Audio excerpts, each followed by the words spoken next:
अस्सलाम वालेकुम मोहतरम बुजुर्गों और दोस्तों। बिस्मिल्लाहिर्रहमानिर्रहीम। प्यारे दोस्तों, स्क्रीन पर नज़र आने वाली ये तस्वीर कोई आम तस्वीर नहीं है, बल्कि एक ऐसी औरत की तस्वीर है जो लगभग पिछले 4000 साल से लगातार पत्थर बनकर खड़ी हुई है, जिसे लूत वाइफ पिलर के नाम से भी जाना जाता है। लेकिन दोस्तों, अब सवाल ये है कि पत्थर बनी हुई ये औरत आखिर कौन है, और आज से 4000 साल पहले ये औरत पत्थर क्यों बनी थी। तो दोस्तों, इसी तरह के तमाम सवालों के जवाब आज की इस वीडियो में हम आपको देने वाले हैं। साथ ही साथ हम आपको ये भी बताएंगे कि आखिर पत्थर बनी हुई ये औरत आज के दौर में कौन से देश में मौजूद है। तो दोस्तों, इस औरत से जुड़े तमाम राजों को जानने के लिए हमें आज से लगभग 4000 साल पीछे जाना पड़ेगा। ये कहानी पैगंबर हजरत लूत अलैहिस्सलाम की कौम से जुड़ी हुई है। वही लूत अलैहिस्सलाम जो हजरत इब्राहिम अलैहिस्सलाम के सगे भतीजे थे। हजरत इब्राहिम अलैहिस्सलाम को तो आप लगभग सभी लोग जानते होंगे, क्योंकि पैगंबर हजरत इब्राहिम अलैहिस्सलाम इतिहास के वो खास इंसान हैं कि जिन्हें दुनिया के तीनों ही मशहूर धर्म यानी यहूदी, ईसाई और मुस्लिम में हद से ज़्यादा अहमियत दी जाती है, और तीनों ही धर्मों के लोग इन्हें हद से ज़्यादा फॉलो करते हैं। मुसलमान जहाँ एक तरफ इन्हें हजरत इब्राहिम अलैहिस्सलाम के नाम से जानते हैं, तो वहीं दूसरी तरफ यहूदी और ईसाई इनको अब्राहम नाम से जानते हैं।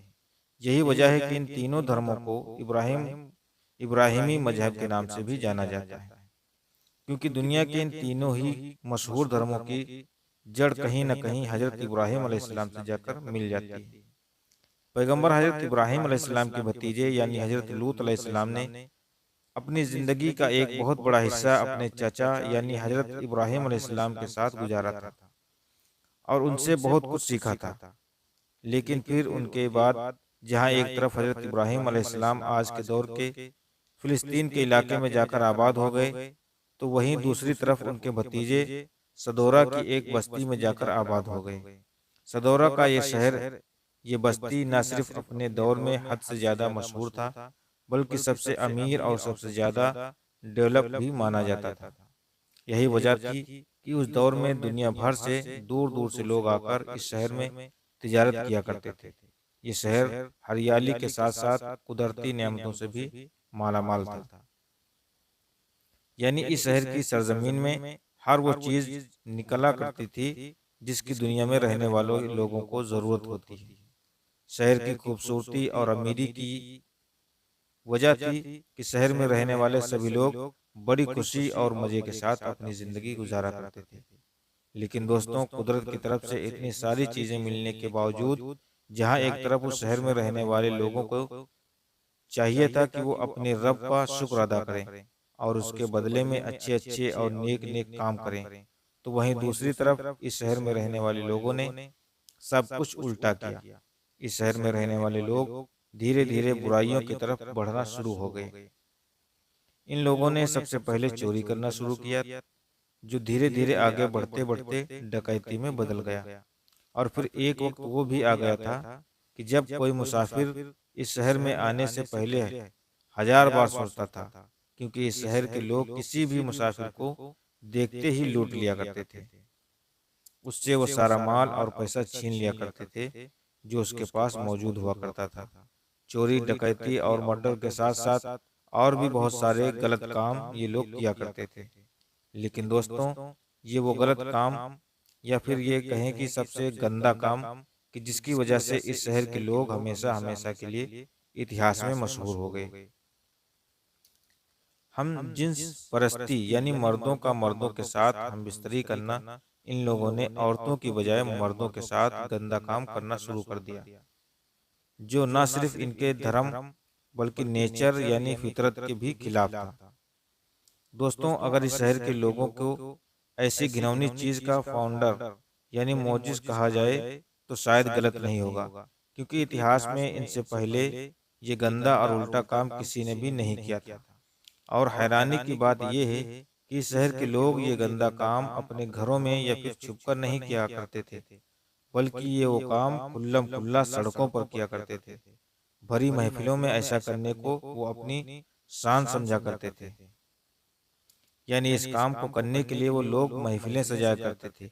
यही वजह थी कि शहर में इस गंदे काम का चलन इतनी तेजी के साथ बढ़ गया कि इस गंदे काम से वो मुसाफिर भी महफूज नहीं थे कि जो इस शहर में व्यापार करने के लिए, तिजारत करने के लिए आया करते थे। हर वो मुसाफिर जिसे इस शहर के लोग लूटने के इरादे से घेरा करते थे, अगर वो जो मुसाफिर होता या खूबसूरत और कम उम्र का हुआ करता था, तो उसके साथ अपने इस गंदे काम को भी सरे अंजाम दिया करते थे, जिसकी वजह से धीरे धीरे इस शहर में मुसाफिरों ने आना भी बंद कर दिया था। पैगंबर हजरत लूत अलैहिस्सलाम के, जिनके बारे में हमने आपको शुरू में बताया था, वो इस शहर में आकर ही आबाद हुए थे। उन्होंने अपने शहर के लोगों को समझाया कि तुम बहुत गलत काम कर रहे हो, बल्कि तुम तो एक ऐसा काम कर रहे हो कि जो इतिहास में तुमसे पहले किसी ने कभी नहीं किया। याद रखो, अगर तुम लोगों ने अपने गलत कामों को बंद नहीं किया तो बहुत जल्द ही तुम लोगों को ऊपर तुम्हारे रब का अजाब आ जाएगा। दोस्तों, सदम शहर में रहने वालों लोगों ने हजरत लूत अलैहिस्सलाम की बात मानने के बजाय उनसे ही बहस करना शुरू कर दी थी। वो उनसे कहा करते थे कि हम मानते हैं, हम बुरे लोग हैं और हम गंदा काम करते हैं, लेकिन तुम तो पाक हो, तो तुम्हारा इस बस्ती में क्या काम है। साथ ही साथ वो लोग हजरत लूत अलैहिस्सलाम को चैलेंज भी किया करते थे कि अगर तुम सच्चे हो तो ये अजाब लाकर दिखाओ कि जिसकी तुम हमेशा हमें धमकी दिया करते थे। ये सुनकर हजरत लूत अलैहिस्सलाम बहुत परेशान हुआ करते थे और अक्सर हजरत लूत अलैहिस्सलाम ये दुआ भी किया करते थे कि ऐ मेरे रब, मुझे और मेरे घर वालों को इस गंदे काम से दूर रखना। लेकिन दोस्तों, हजरत लूत अलैहिस्सलाम की एक बीवी के जिसका नाम ज्यादातर इतिहासकारों ने वाइला बताया है। शायद ये नाम गलत भी हो सकता है, लेकिन भले ही वैसे तो रिश्ते में हजरत लूत अलैहिस्सलाम की बीवी थी, लेकिन अंदरूनी तौर पर बिल्कुल सदम शहर के लोगों की ही हम ख्याल थी। यानी उसकी सोच भी बिल्कुल वैसे ही थी जैसे सद्दा शहर में रहने वाले लोगों की हुआ करती थी। वो सद्दो शहर में रहने वाले लोगों के उनके हर काम में सपोर्ट किया करती थी और उनके हर गंदे काम को सही समझा करती थी। दोस्तों, जब इस शहर में रहने वाले लोगों ने अपनी सारी हदें पार कर दी, तो आखिरकार फिर ये वो वक्त भी आ गया कि जिसके बारे में अक्सर पैगंबर हजरत लूत अलैहिस्सलाम दुआ किया करते थे। यानी एक बार दो फरिश्ते, यानी दो एंजल, खूबसूरत लड़कों की शक्ल में इस शहर में आए। उनकी मुलाकात सबसे पहले हजरत लूत अलैहिस्सलाम से हुई। हजरत लूत अलैहिस्सलाम ने जैसे ही उन्हें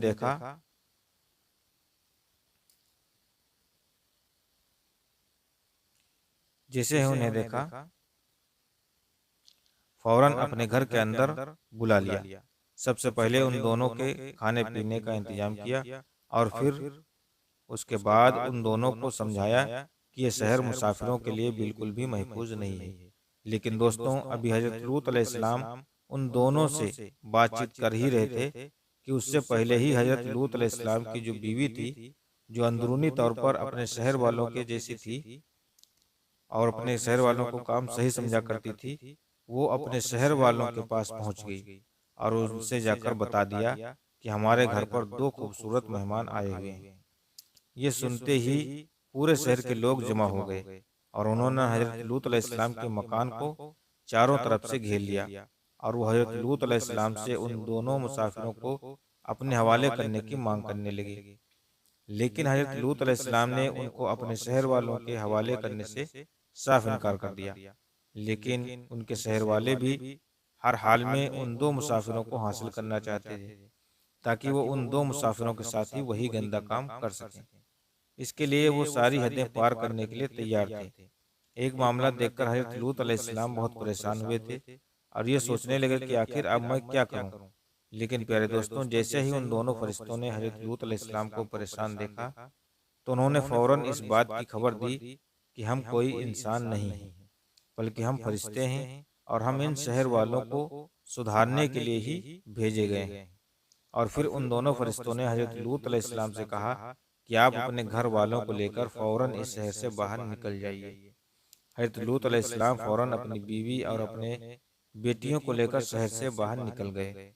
हज़रत लूत अलैहिस्सलाम ने शहर से निकलते वक्त अपने साथ मौजूद सभी लोगों को ये वार्निंग दी थी कि तुम में से कोई भी इंसान पीछे मुड़कर नहीं देखेगा, क्योंकि जो भी पीछे मुड़कर देखेगा उसका अंजाम अच्छा नहीं होगा।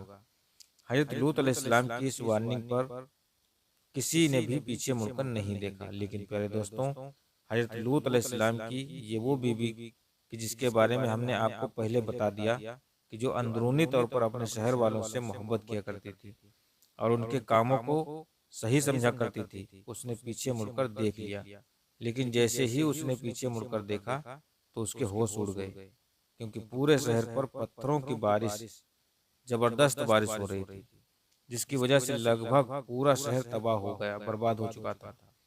ये देखते ही उसके मुंह से निकला, हाय मेरी कौम, और बस मुंह से ये अल्फाज निकलते ही उस औरत का भी वही हाल हुआ जो उसके पूरे शहर का हुआ था।